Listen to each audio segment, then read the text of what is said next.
I wasn't going to do this. I wasn't going to make this video. It's not what I do.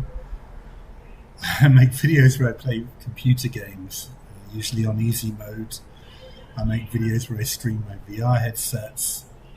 This isn't what I do. And yeah, I'm reading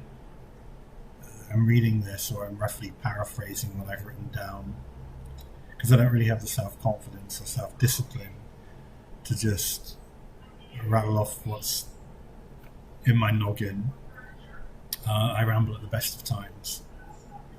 I'm also quite emotional right now, and I don't want to cry on camera, although I might. A couple of weeks ago, my best friend died. She was my only friend, really. My only real life, can get a hug at any time friend, at least. The name was Adeline. And she was all I had. She was a complex person, like all of us. She could be very hard to love. She could be mean and outright nasty sometimes. And I wanted to get out of the way, because she could also be loving and generous. She was 50 years old. She was a mother. She was a daughter. She was a sister. And she was an alcoholic, and that's what ultimately killed her.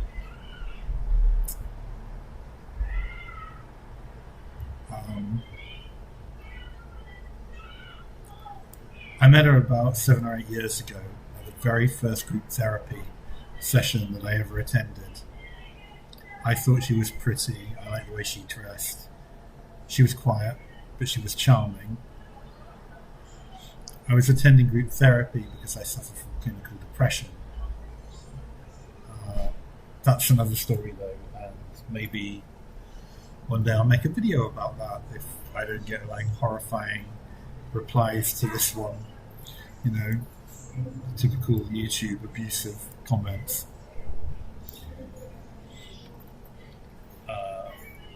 Anyway, for the next couple of years, I'd see Adeline in therapy sessions or in the lobby of our mental health centre here in the San Fernando Valley. We'd always chat, but as always the case with me, I was completely ignorant of the fact that the attraction that I felt was mutual. Eventually, of course, it became apparent even to me. We dated for a bit, but I was ill-prepared for a relationship with an alcoholic. I'd never really seen addiction close up before. And so intimately. And we dated for a bit, and then we didn't, but we stayed very close friends. There was a period when I'd see Adeline every day, pretty much every single day. We'd just hang out together watching Jeopardy or I Love Lucy, which was her favourite, or just eating together. And when I became homeless just before the pandemic hit, she just insisted that I live with her for the month before I had somewhere to go. She basically took care of me.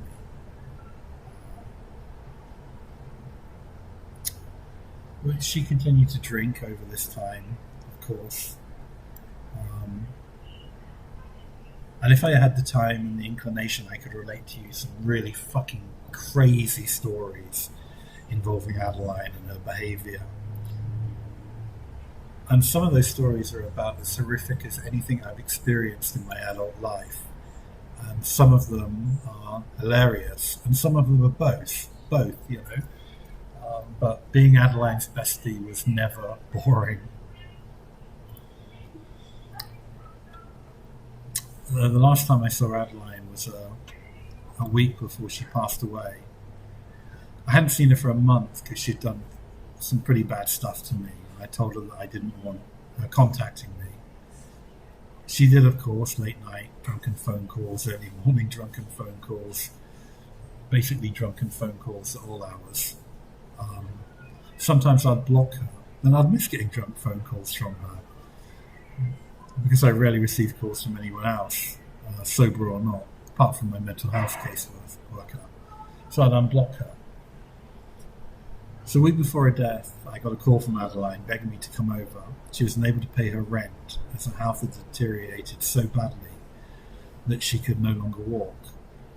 When I got to her apartment, it was quite a shocking sight. She'd always prided herself on keeping her place tidy. It was a nice apartment. And even though she was a heavy drinker, she kept it really well.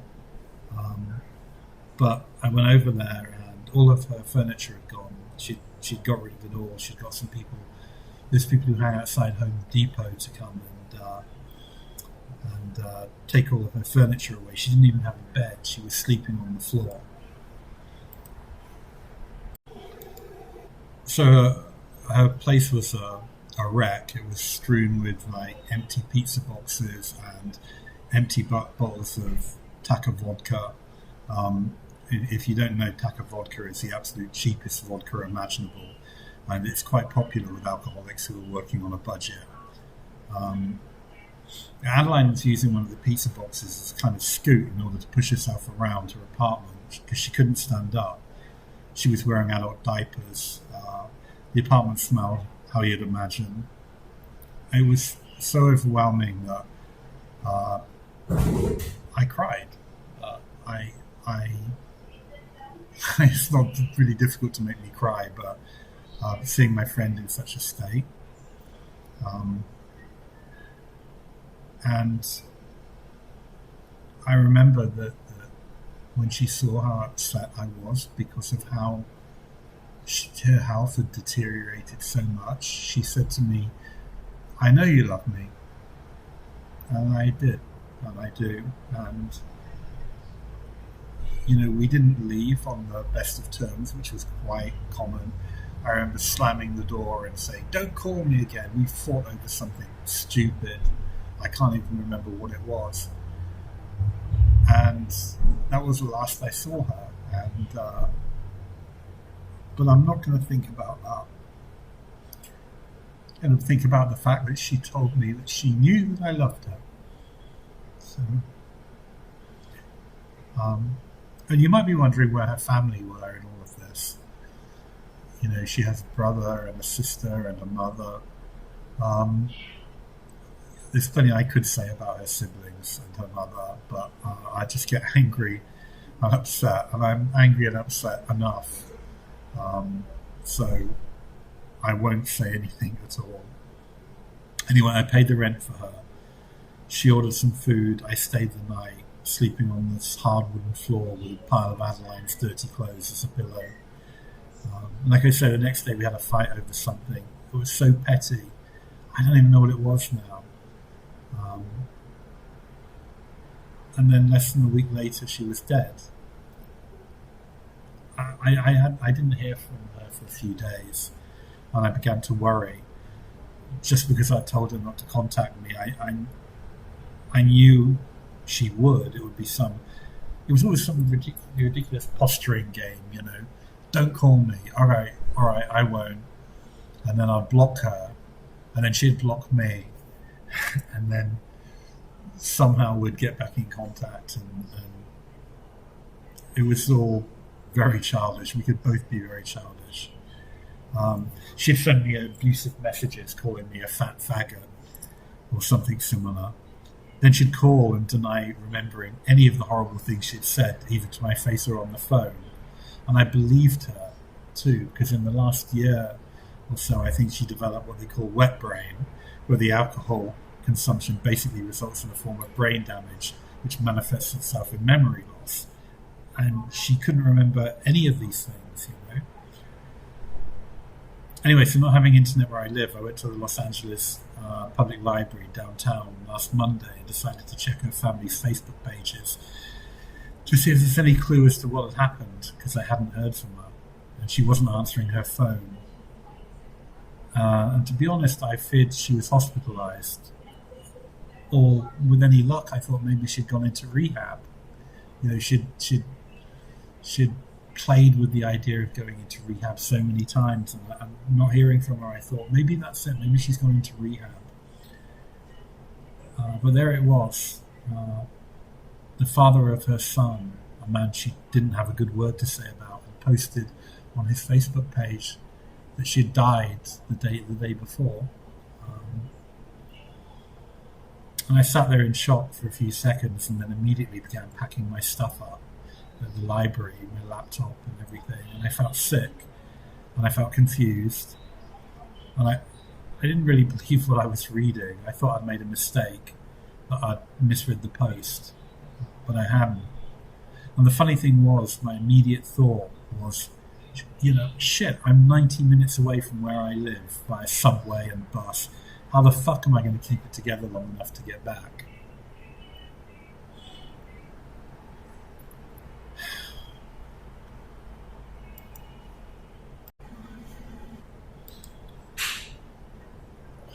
Anyway, I've been dealing with Adeline's death for the past couple of weeks. And dealing with might be a bit of a overly optimistic way of putting it. I spent a week in a psych ward, Pacifica of the Valley in Sun Valley, Los Angeles. I seriously do not recommend that place. I've not been to a mental hospital in over a decade, and they've either seriously deteriorated in terms of quality of care, or this is one of the worst I've ever encountered. And I've thought a lot about the differences between people of faith and those of us who have no religious beliefs. Because the two most common reactions when I've told people about her death have been, she isn't suffering anymore, and she's in a better place now.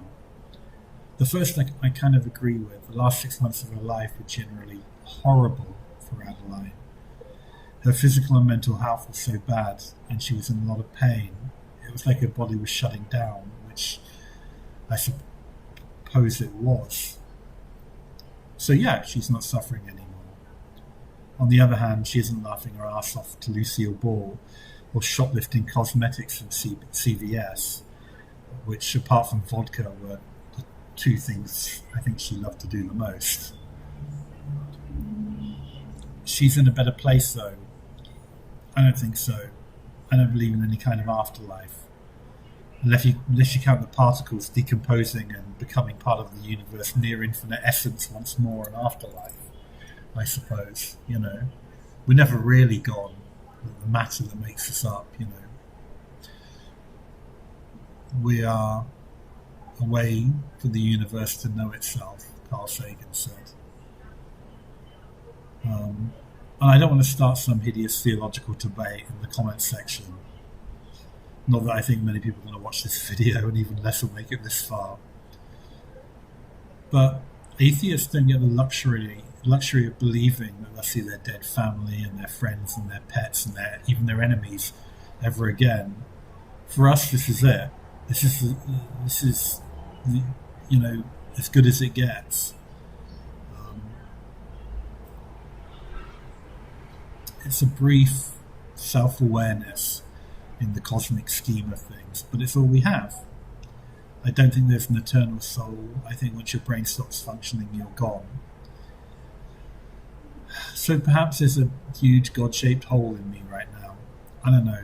Perhaps a belief in some higher power, sitting on a throne surrounded by my dead dogs and Adeline and Stuart Perkins, my best friend when I was at school, who died in a motorcycle crash 40 years ago. Maybe all of that would give me some comfort, but it would be cold comfort, because I don't think any of that's remotely real.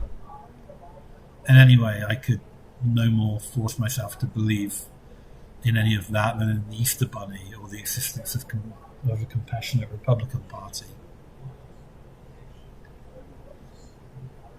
And I would never want to underestimate the feeling of grief felt by those who believe that one day they'll be reunited with their loved ones in some kind of afterlife. I just can't identify with that. For those people, I think the loss is temporary. Plus, those they've temporarily lost are surely living their best lives in the glory of the Lord. I believe that they should be happy, actually. Their temporary loss is heaven's gain. Atheists don't have that. Our loss is permanent. Our loved ones are gone forever. They're gone, and we'll never get them back. The only place they exist is in our faulty, inaccurate memories. And don't get me wrong, I'm glad that I don't believe in God and all the God-related stuff that comes with him. It. I don't have faith, I don't want it, and I don't think I'm wired in such a way that I could ever really believe in those things, even if I wanted to. I don't know how to end this video. I don't even know why I made it. I don't even know what I'm going to do with it. I've been thinking about it for a day now, I guess. Was there a point in making this? Did I have a vague idea that it would give me closure, as Americans love to say? Maybe. Perhaps it'll work. I couldn't attend Adeline's funeral because I was in hospital, and I don't think her family would have wanted me there anyway. I've been to Balboa Park to feed the ducks because, aside from drinking and I Love Lucy and shoplifting, that was another thing that Adeline loved to do. But I didn't feel anything, I thought I would have a moment of profound understanding of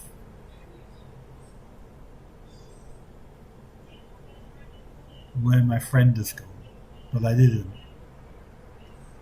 Just saw a load of ungrateful ducks who didn't want my wheat grain bread from the Dollar Tree. And there's nobody around to give me a hug and say everything's going to be okay, because the person who would have done that was Adeline. But thanks for making it this far, even if you're just watching to laugh at the hilarious combination of an English accent and a lisp. Let there be light. And I guess if I ever post anything else on this channel, I'll be back to the VR and video game stuff. I just wanted some kind of testament to my friend and how to feel about her.